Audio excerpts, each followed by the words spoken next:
Going into a fourth movie of a franchise is pretty hard in normal circumstances, especially if one of your main stars has some real-life baggage behind him. But it seems to me from the trailer that it's business as usual when it comes to Marcus and Mike, the bad boys. This movie continues the story that was set up in Bad Boys 3 and tries to do something that has been needed in the movie-going experience for a while now. Keep to the story and create a couple of hours of entertainment, fun, laughs, and no current day stuff. So, is Bad Boys 2 Ride or Die any good? Let's find out. I'm Meffistoe, like, share, and subscribe because this is my review of the movie Bad Boys Ride or Die. What you gonna...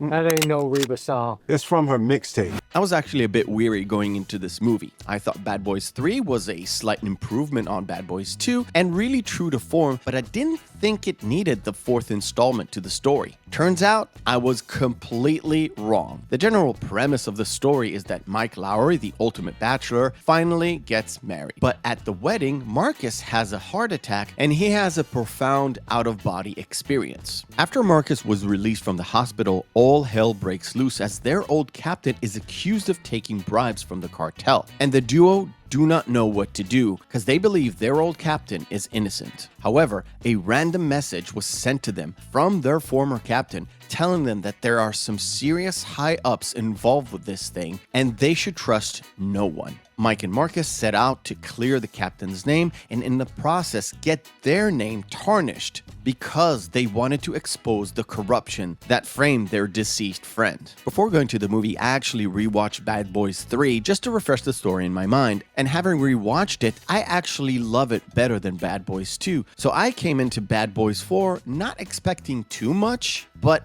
I was actually surprised. First and foremost, I have to say that Martin Lawrence brought his A game. In number 2 and 3, Marcus was always hesitant and introspective. And in this one, he was outgoing, fun, and funny, especially after the heart attack episode. Every interaction he has with any other character, he has just great dialogue.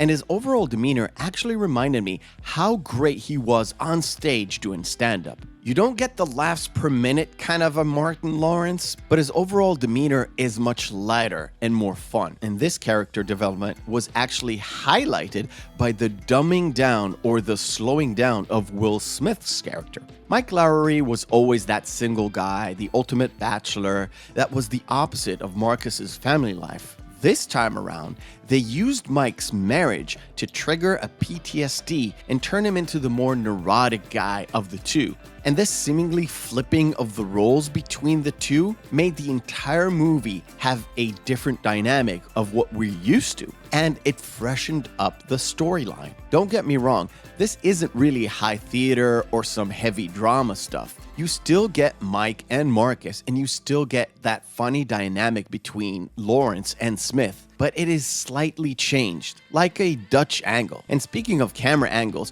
you can tell that these directors are young and they brought in a fresh, different outlook to this action movie to make it more palatable for a younger audience. They incorporated first-person view and shots you only get to see using virtual cameras like in a video game. And like in the original bullet time shots, it wasn't used all the time, just when it was actually necessary, which is always good. Overall, a fun movie-going experience. An action movie with a lot of funny comedic moments that completely take advantage of Will Smith and Martin Lawrence's comedic timing. Both gave great performances. I haven't seen Martin this good for a long time, to be fair.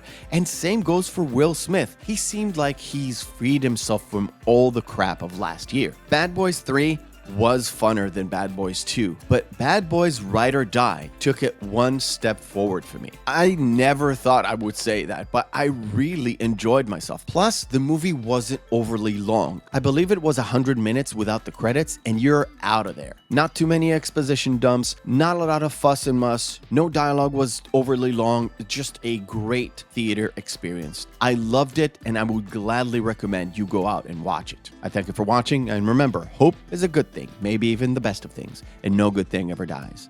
I'll see you on the next video.